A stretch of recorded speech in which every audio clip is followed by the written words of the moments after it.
Sang fajar sudah terlihat, tanda pagi telah datang, suara burung berkicauan di dahan dan ranting pohon asam. Jobar terbangun, dia langsung meraih buntelan baju, dan turun dengan cepat dari pohon. Sejenak dia menatap pada gundukan abu gubuknya, dia tersenyum, lalu pergi meninggalkan tempat yang selama ini telah membesarkannya. Sampailah Jobar di pinggir sungai, yang airnya sedikit dangkal karena musim kemarau. Jobar berjalan ke tengah sungai, menuju sebuah batu besar. Di balik batu itulah Jobar membuka pakaiannya. Dia mandi dengan sesekali minum. Setelah merasa puas, Jobar kembali memakai bajunya. Sedari tadi, seorang gadis mengintai Jobar di sisi sungai.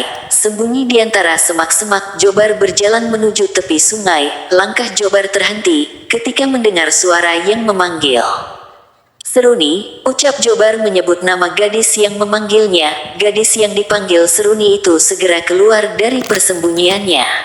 Menarik tangan Jobar, membawanya masuk ke dalam semak-semak. Mereka duduk setelah mendapatkan tempat yang nyaman. Di bawah rumpun pohon-pohon kecil yang setinggi badan mereka. Seruni adalah gadis bisu anaknya Pak Kosim. Sudah lama Seruni menaruh hati pada Jobar, dialah yang selalu menemui Jobar jika bapaknya sedang keluar kampung.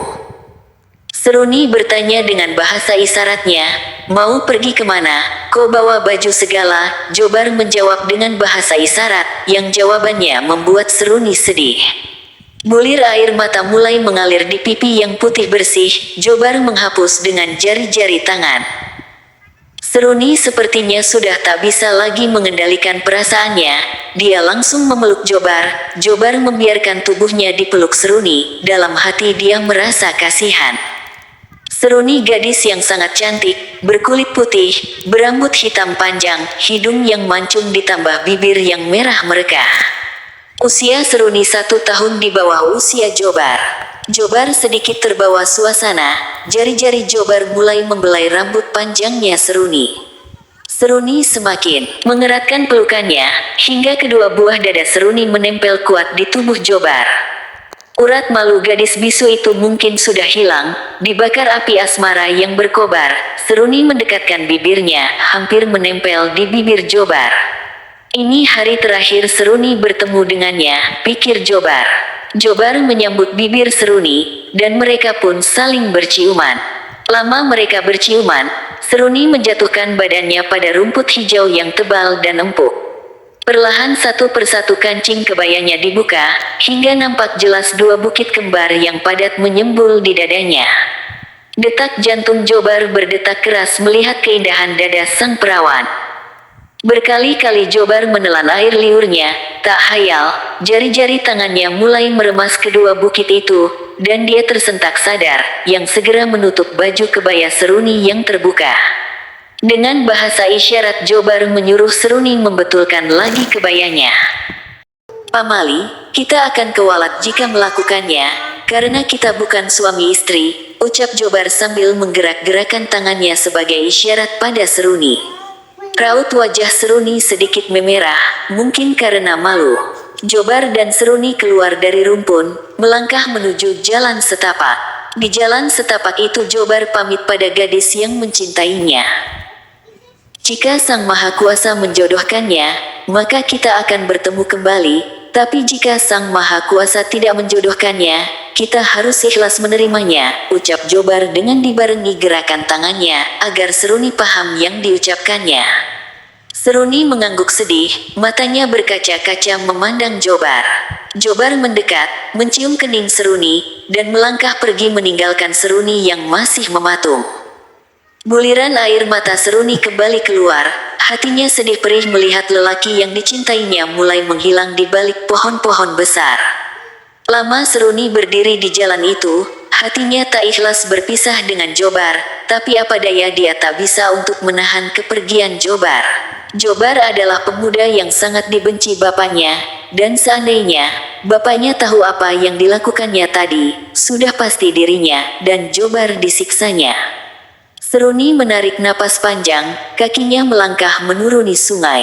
Dia berjalan ke batu besar, bekas Jobar tadi mandi. Perlahan dia membuka baju kebayanya, menaikkan kainnya hingga dada, lalu masuk ke dalam air. Ketika muncul, rambutnya yang panjang terurai, dan terlihat lekukan serta tonjolan dari tubuhnya yang terbalut kain yang basah. Seruni duduk di batu-batu kecil sambil menyibak-nyibakkan kedua kakinya ke dalam air. Seruni tidak menyadari bahwa dirinya sedang diperhatikan oleh ketiga lelaki yang sembunyi di balik batu besar yang tak jauh dari dirinya. Berkali-kali ketiga lelaki itu berdecak kagum melihat kemolekan tubuh Seruni. Mereka berkali-kali menelan air liurnya. Ketiga lelaki itu mulai bergerak, mengendap-endap dari batu-batu besar, seperti seekor buaya mau menerkam mangsanya.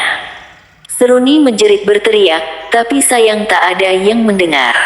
Satu tamparan ke wajah Seruni membuat Seruni sedikit pusing. Dia tidak lagi meronta ataupun menjerit saat lelaki yang mengenakan ikat kepala berwarna hitam membuka kainnya. Seruni dibaringkannya, dengan kedua tangan dipegangi dua lelaki.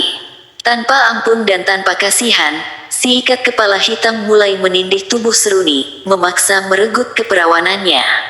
Setiap kali Seruni berontak, langsung ditamparnya. Lama si rambut ikat hitam menikmati tubuh Seruni. Akhirnya si rambut ikat hitam mendorong kuat tubuhnya, mengerang puas, dan mengakhiri perilakunya yang bejat. Air mata Seruni deras menetes di kedua kolapak matanya yang sendu.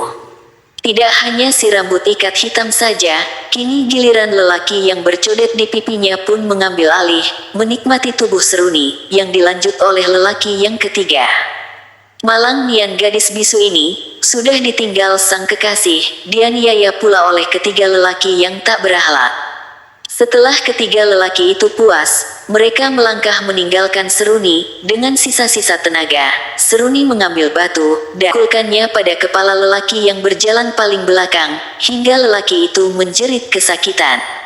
Tahu temannya menjerit, spontan si codet menyabut goloknya serta merta menyabetkannya pada leher Seruni.